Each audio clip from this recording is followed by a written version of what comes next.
বসু মল্লিক বাড়ির মান সম্মান, ঠাম্মির মান সম্মান একেবারে ধুলোয় মিশিয়ে দিল।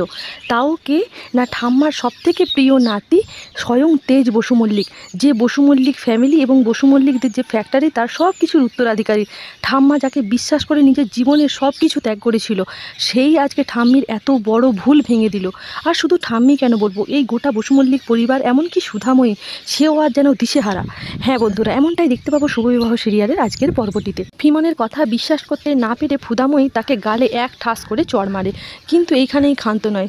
ফিমন যেয়ে ছিটকে পড়ে তার মায়ের কোলে। আচ্ছা, তার মা তার গেটের পাশেই দাঁড়িয়েছিল ওত পেতে ঢোকার জন্য ঘরে, সুযোগ পেয়ে ঢুকে গেল। এইবার সে বলে, আর এইভাবে আমার মেয়ের উপর অত্যাচার চলতে দেওয়া যাবে না। অনেক বছর ধরে, অনেক দিন ধরে সহ্য করেছে, আর এই সব কিছুর প্রতিবাদ না করে সে তাদের পাওনা গন্ডা না বুঝে নিয়ে তারা আজ এখান থেকে বেরোবে না। এইবার সবাই জিজ্ঞাসা করে, এই বাড়িতে তাদের আবার পাওনা গন্ডা কিসের? আর পাওনা গন্ডার জন্য এই ছেলেটার জন্মদিনটাই তাদেরকে বেছে নিতে হলো।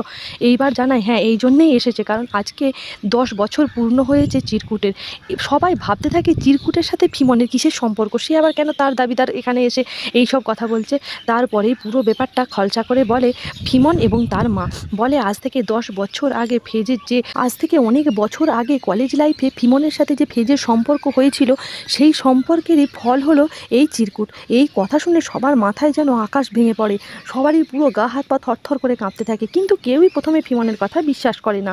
এবার ফেজ বসু মল্লিক ফিমনকে বারবার চুপ করতে বলে, কিন্তু এই যে কথাগুলো বলছে এর কোনো প্রতিবাদ করে না, বলে আর যেন কোনো কথাই না বলে। কিন্তু ফেজও একদিক থেকে অবাক হয়ে যায় যে এই ফিরকুটের সঙ্গে তার অতীতের কী সম্পর্ক।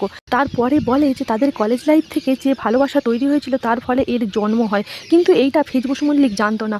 ও তখন পড়ার জন্য বিদেশে চলে গেছিলো 1 বছর, এবং সেই 1 বছর সবার চোখের আড়ালে থেকে ফিমন জন্ম দেয় এই চিরকুটের। আর শুধু তাই নয়, তারপরেই যখন ফের বিদেশ থেকে ফিরে আসে তখন দাবি করে বসে যে এই সন্তান তার, আর সে যেন ওই ফিরকুটকে তার বাড়িতেই রেখে বড় করতে দেয়। আর সেই দুঃখে, সেই শোকে ফিমন এখান থেকে ছেড়ে চলে যায় ব্যাঙ্গালোর। এইবার ব্যাঙ্গালোর থেকে ফিরে এসেও তাকে বিয়ে করতে চায় এবং তার ঘরে আসতে চায়, কিন্তু ততদিনে ফেজ বসু মল্লিক ফুদাময়ীকে বিয়ে করে ফেলেছে এবং ঠাম্মি তাদের জোর করে দাঁড়িয়ে থেকে বিয়ে দিয়েছে। এই সব কিছুর মধ্যে ফিমনকে বারবার অপমান করেছে, কিন্তু তাও ফিমন সমস্ত সত্যি চেপেছিল। আজকে যখন ফেজ নিজে ভালোভাবে সংসার করছে, তখন আমার মেয়েটাই বা কেন এরকমভাবে জীবনটা নষ্ট করবে? তাই আজকে ফিরকুটের অধিকার দাবি করতে এসেছে। বাড়ির সবার মাথায় আকাশ ভেঙে পড়লেও কেউই বিশ্বাস করতে চায় না এই কথাটা সত্যি, কারণ ফিমন এর আগেও অনেক কিছু করেছে, অনেক ছল চাতুরি অনেক কিছুই করেছে, তাই বিশ্বাস করতে চায় না। কিন্তু মেজো কাকা সমানে উস্কাতে থাকে, মা তোমার আদরের নাতি এই কাজ করলো, তুমি যার উপর ভরসা করে সমস্ত কিছু ছেড়ে দিয়েছিলে সেই তোমার আজকে নাম ডুবিয়ে দিল, আমাদের পরিবারের মান সম্মান একবারে ধুলোয় মিশিয়ে দিল, বিশ্বাস করো, দেখো কাকে বিশ্বাস করেছো, ইত্যাদি ইত্যাদি আরও। এবং ছোটো কাকিও তার সাথে কথাই যোগ দিতে থাকে।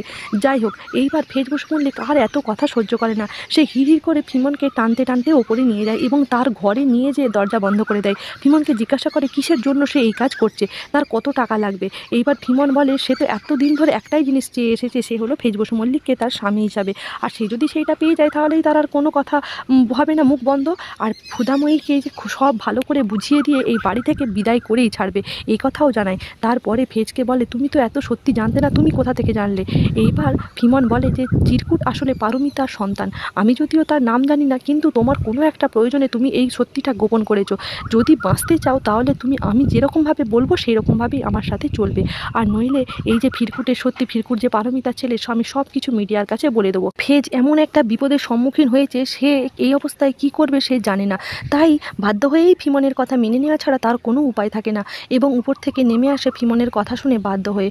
এইবার ঠাম্মি তাকে ফোর্স করে যে তুমি সত্যি কথা বলো দাদুভাই। অনেকক্ষণ বলার পরে দাদুভাই বলে যে ফিমন যা বলছে সব সত্যি কথা। এইবার ঠাম্মি আর থাকতে না পেরে দাদুভাইয়ের গালে ঠাস ঠাস করে দুটো চড় মারে। তেজ তাতেও কোনো প্রতিবাদ করে না। তারপরে ঠাম্মি অসুস্থ হয়ে যায়, সবাই ধরাধরি করে ঠাম্মিকে ঘরে নিয়ে যায়, ডাক্তার আসে। কিছুক্ষণ পর ফুদাময়ীকে জানায় সে অন্ন জল আর এই বাড়িতে স্পর্শ করবে না, কিন্তু ফুদাময়ী ঠাম্মাকে বোঝাতে থাকে এইরকম করে কোনো সলিউশন হবে না, কারণ সে তার স্বামীকে খুব ভালো করে চেনে, আর আমরা বাড়ির লোকেরা যদি ফেজের প্রতি বিশ্বাস হারিয়ে ফেলি, ঠাম্মি সে একা কী করে জিতবে। ঠাম্মিকে বোঝাতে থাকে এবং বলে যে এই যে ফিমন ম্যাডামের সত্যি, এর পিছনে আসল রহস্য আমি সব কিছু প্রমাণ করব ঠাম্মি, তুমি চিন্তা করো না। আর এইভাবেই শেষ হয় শুভবিবাহ সিরিয়ালের আজকের পর্বটি।